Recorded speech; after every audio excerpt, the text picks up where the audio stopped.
بسم اللہ الرحمن الرحیم۔ السلام علیکم۔ حضرت سیدنا علی کی بارگاہ میں ایک خاتون حاضر ہوئی۔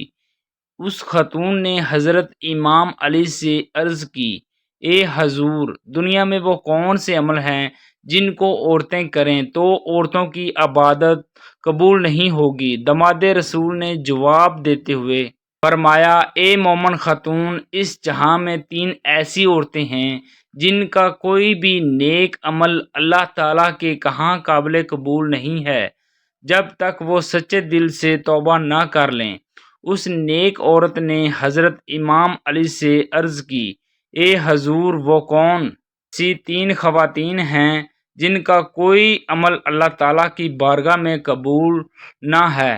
حضرت امام علی رضی اللہ تعالیٰ عنہ نے فرمایا، جب تک وہ عورتیں سچے دل سے توبہ نہیں کرتی تب تک اس کی کوئی نیکی قبول نہیں ہوتی۔ نمبر 1، ایسی عورت جو گندگی کا خیال نہیں رکھتی، پاکی اور ناپاکی میں کوئی فرق نہیں کرتی ہے۔ حضرت امام علی رضی اللہ تعالیٰ عنہ نے فرمایا، جب حضور اکرم صلی اللہ علیہ وآلہ وسلم معراج کی سیر کرنے کے لیے تشریف فرما تھے تو نبی اکرم صلی اللہ علیہ وآلہ وسلم نے جہنم میں ایسی عورتوں کو بھی دیکھا جن کو اللہ تعالیٰ نے سخت عذاب کا مستحق قرار دیا تھا۔ ان عورتوں کو اپنے اپنے گناہوں کے مطابق سزا مل رہی تھی۔ ان میں سے ایک ایسی عورت بھی تھی جس کے پیروں کو سر کے بالوں کے ساتھ باندھ دیا گیا تھا، اس کی ٹانگوں کو سینے کے ساتھ باندھ دیا گیا تھا۔ حضرت بی بی فاطمہ رضی اللہ تعالی عنہا نے نبی اکرم صلی اللہ علیہ وآلہ وسلم سے دریافت کیا، اے اللہ کے نبی صلی اللہ علیہ وآلہ وسلم، وہ عورت جن کے پاؤں، سر اور ٹانگیں جسم کے ساتھ باندھے ہوئے تھے، اس عورت کا ایسا کیا گناہ تھا جن کی وجہ سے عورت دردناک عذاب میں مبتلا ہو گئی؟ رسول اکرم صلی اللہ علیہ وآلہ وسلم نے فرمایا، اے میری پیارے بیٹی، جب میں نے اس عورت کو جہنم میں چیختے چلاتے ہوئے دیکھا تو میں نے حضرت جبریل علیہ السلام سے دریافت کیا تھا، اس عورت نے کیا گناہ کیا ہے کہ اللہ تعالیٰ نے اس عورت کو ایسی سزا کا مستحق قرار دیا ہے؟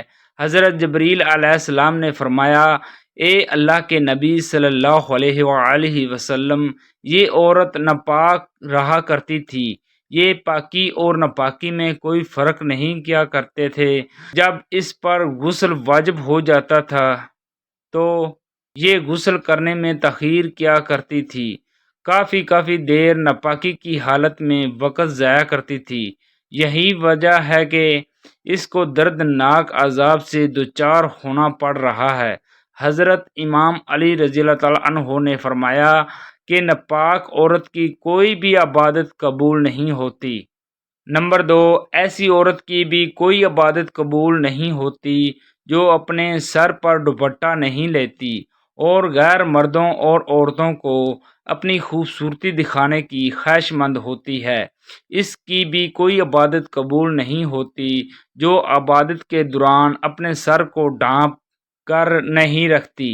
ایسی عورتوں کو یہ بات جان لینی چاہیے کہ یہ خوبصورتی ہمارے کسی کام نہیں آئے گی، بلکہ یہ الٹا ہمارے اوپر گناہ ہوگا۔ نمبر 3، حضرت امام علی رضی اللہ تعالیٰ عنہ نے فرمایا کہ بد اخلاق عورت کی بھی کوئی نیکی قبول نہیں ہوتی۔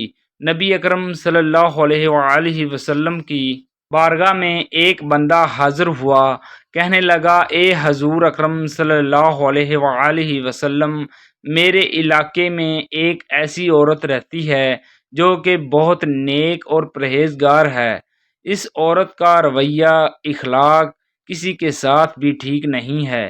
وہ جب کسی کے ساتھ بات چیت کرتی ہے تو بد اخلاقی سے پیش آتی ہے۔ ایسی عورت کے بارے میں اللہ تعالیٰ کا کیا حکم ہے؟ نبی اکرم صلی اللہ علیہ وآلہ وسلم نے فرمایا، اے اللہ کے بندے، بد اخلاق عورت کے لیے اللہ تعالیٰ نے جہنم میں سخت عذاب تیار کر رکھا ہے۔ یہ اخلاق عورت چاہے جتنے نیک کام کر لے، اگر اس کا اخلاق بہتر نہیں ہے تو وہ جہنمی ہے۔ نبی اکرم صلی اللہ علیہ وآلہ وسلم کا فرمان ہے، تم میں سے بہتر وہ ہے جس کے اخلاق اچھے ہیں۔ ایک اور بندہ نبی اکرم صلی اللہ علیہ وآلہ وسلم کی بارگاہ میں حاضر ہو کر کہنے لگا، اے اللہ کے رسول صلی اللہ علیہ وآلہ وسلم، میرے محلے میں ایک ایسی عورت ہے جس نے کبھی بھی کوئی نیک کام نہیں کیا ہے۔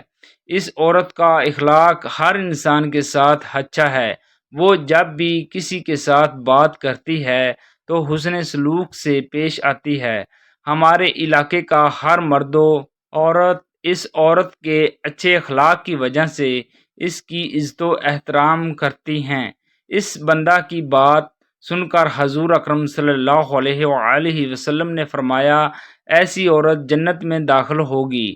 اللہ تعالیٰ سے دعا ہے کہ ہم کو نیک کام کرنے کی توفیق عطا فرمائے۔ دوستو، اگر آپ کو میری ویڈیو اچھی لگی ہے تو آپ میرے چینل کو سبسکرائب، لائک کر دیں تاکہ آپ کو اسلامی معلومات سے آگاہ کیا جائے۔